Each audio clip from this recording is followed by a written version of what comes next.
Hey guys, just wanted to do my review of Arrow, Season 4, Episode 14, Code of Silence. I'm gonna say right off the bat, this wasn't one of my favorite episodes of the season. It felt a little bit more like filler.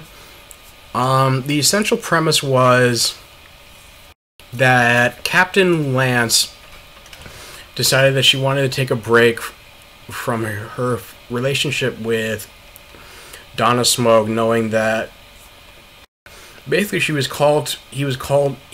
originally thought he was being called to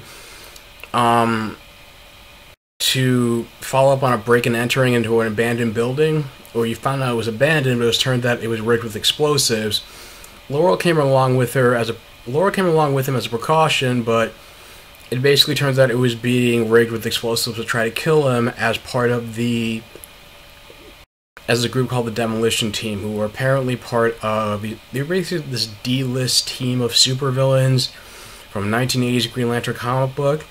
In this show, they've been hired by Damien Darhk to take out Quentin Lance, or that's one of their assignments, since Malcolm Merlyn is apparently part of Hive, since he joined up in a video conference call, and as like one of the members, apparently one of the partners of Hive, where Damien Darhk is discussing how, or at least the partners of Hive are discussing how his wife's mayoral campaign is a key factor in their future plans, and how they're feeling like she might be a liability.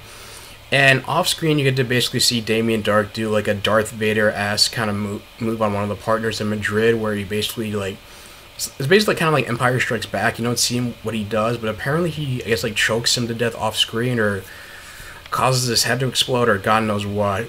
And coincidentally, he hasn't revealed. He told you mentioned in last week's episode. It was mentioned in last week's episode. Malcolm told Darhk about Oliver's son, William, but apparently he hasn't told them that Oliver is also the Green Arrow. Presumably because he doesn't want to risk that'll also expose Thea's identity as Speedy. But also, getting back to Lance, after the attack, he decides that he wants to he doesn't tell her the exact reason, but he decides that he wants to take a break in the relationship and keep her safe. He makes up an excuse saying that, he owes money to loan sharks, but Donna Smoke says that, my ex-husband was a lying son of a bitch, and the only two good things that came out of our marriage was my daughter and my BS detector, and right now it's redlining. And so she takes it as a personal defense that, you don't respect me enough to trust me, and she storms out of Oliver's campaign office. And of course, Felicity Wilson saying, what did you do? Lance tries to defend himself and says, why do you think it's my fault? And she just goes, because you're a man? Which I guess it was supposed to be kind of funny, but it just came off as more like sexist more than anything. And also, I guess the other thing is that there was some James Bamford directed this episode just like he directed episode 7 of this season, Brotherhood. There weren't as many long panning shots, except for maybe when Thea was trying to get out of an exploding building that contained blueprints to one of the Demolition Team's targets, and when Laurel was trying to get Quentin out of the building so the building wouldn't cave in on them. I'm still on the fence on whether or not that was a good thing or a bad thing. I guess it feels like more style and more along the lines of any other episode, but at the same time it's just more and there's less shaky cam as there was in Brotherhood, but I don't know. I don't know how to feel about that. If it's too much, he doesn't get to show so much of his own style, James Bamford, when directing or not.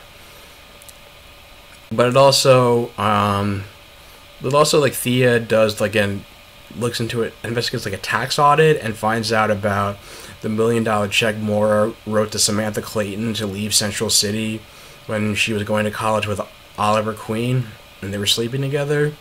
And eventually, later in the episode, she finds out that she puts 2 and 2 together when she puts the pieces together and realizes that Oliver had a love that Oliver had a son, William. She finds out about William, basically, that and Oliver's the father. And Oliver explains himself as to why, explains that he made a promise to Samantha that he wouldn't tell William or anybody else, any of his other friends and family, that he was the father. And an ironic twist, Thea actually shows her support for him. Like, she gets that, she understands where he's coming from, that she's trying to protect him. It doesn't necessarily feel like the right thing, but she understands, like, given the life he's leading, even though he's not leading a life as a playboy anymore, leading his life as a Green Arrow and the vigilante activity is probably the best for him, to, like, keep him out of the loop just so he wouldn't be a target. And Oliver thanks Thea for telling him exactly what he wants to hear, for her telling him exactly what he wants to hear. And it was a nice, like, little moment for, like, Thea to be the one to be the more, like, inquisitive one for a change, and not have something be like, and as opposed to, like, other storylines where she's been, like, bratty or brainwashed, or going through the whole bloodlust thing. It was nice to have the whole, like, sibling, brother sister sibling moment, which was a pretty touching part of the episode. Another touching part of the episode is that Donna Smoke, Felicity's mom, trying to, she's basically been going over the top and going all out to plan this, wedding party for Oliver and Felicity, and she opens up with Felicity and tells her that she's basically been living vicariously through her, because she feels like she'll never have she'll never find anybody like Oliver, have the kind of love that Oliver and Felicity have. And she reassures her that it's not true. And then Felicity tells her that, apparently Quentin must have had a good reason for lying to her about what was going on, and tries to convince her to give him another chance. And Quentin also confides in Oliver about his struggles with dating Donna, and having to call it off with her reluctantly because of the whole Hive situation. And he says he doesn't know how he can keep secrets for as long as he can. And they basically find out from Curtis, like, looking at the laptop from the demolition team, that they're planning on targeting the theater where Oliver Queen and Rube Adams, Damien Darhk's wife, are supposed to have the mayoral debate. And once Curtis sends her that information, everybody suits up, and Thea pulls the fire alarm before, and I guess everybody out of the building. Of course, they have, like, another fight between the demolition team, where in the first fight, Diggle, or Spartan, was overpowered by a guy with a sledgehammer, but the second time around, he put, like, some magnetic device in his suit where, like, it repelled the sledgehammer and was able to get the upper hand.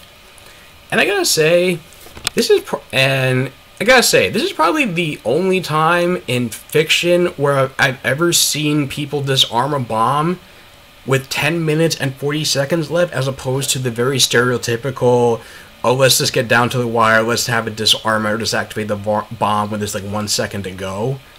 Like, literally, the only time I've ever seen anyone do that in fiction. So, kudos to the writers for actually doing that, which I applaud them for. On the other hand, it just feels like, we didn't really get to see any of the mayoral debate, and it seems like when they were Oliver shaking Adam's hand, and she says that, well, this is quite a spectacle. And Oliver responds, yeah, just enough to bring the house down. And you would think that, with a clue like that, she would start to wonder, how would Oliver know that she was planning to blow up the building, look like the sole survivor?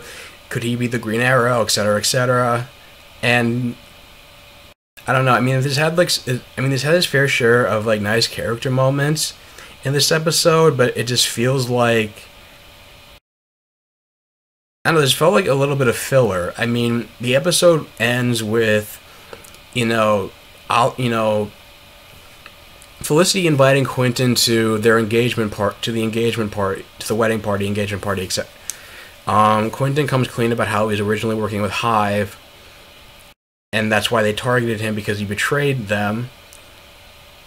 And now she understands like why he lied, and so they kiss and make up, literally. And then Curtis Holt comes with his husband, and also presents a wedding gift for Felicity, something called a bio implant, which is basically something that would given her his internal power source that was mentioned in, I guess, episode 13, like a presentation that, like, that was the power source that Felicity had to give a presentation for, that it would basically enable her to walk again, or at least enable her to walk again long enough to walk down the aisle. So, and I wasn't surprised. I mean, I guess I wasn't too surprised by this. I didn't think Felicity's paralysis would last. I didn't think they would resolve it as soon as they did. But I mean, given that even Oliver acknowledged in a couple of episodes back that they live in a world where, there was superpowers and time travel, and Barry being able to run faster than the speed of light, and Sarah coming back from the dead, that he said if it was the last thing he ever did, that she would be able to walk again. And he even name drops and shakes Curtis's hand and says, "Curtis, you're terrific." And kudos for him being able to do that without being so like on the nose and being like emphasizing the word terrific when he's talking to him. It was more like offhand and casual. On the other hand, the episode also ends with Damien Darhk kidnapping William, Oliver's son. And he introduces William to his daughter, but we had no idea like whether or not he killed Samantha or not. And the whole thing about being people like praising Felicity in the show about how they have such an honest, healthy relationship. And how, given it was hinted in the crossover episode in the fall that Felicity broke up with Oliver just because of she wasn't gonna say, because he didn't come forward to her about the son. It just feels like it's just gonna look like very hypocritical if that's the thing that's gonna break up their relationship next week, because apparently based on the promos for next week, she finds out about William through Damien Darhk, and how, because Damien Darhk announces that he kidnaps William, and that's why they have to call in Vixen to help save the day. This episode I'm very excited about. I was looking forward to having Vixen on either one of these shows for the longest time. But I gotta give the episode, I give it like a 6.5. I mean, for the most part, it had some cool fight scenes. I mean, the Demolition team was pretty forgettable. They were just kind of there for the team, just so they could have a reason to have fight scenes in this episode. And they didn't really show like the their talk. They didn't even show any footage from the debate, but I mean, the show's not really much about politics, so I guess that's why they kind of glossed over it and just said, Oliver Queen won. So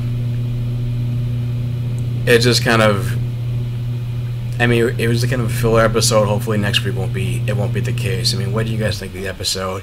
If you like this episode, what are your thoughts on it? Leave in the comments down below. If you like this episode, like, share, and subscribe. And I will talk to you soon. Take care.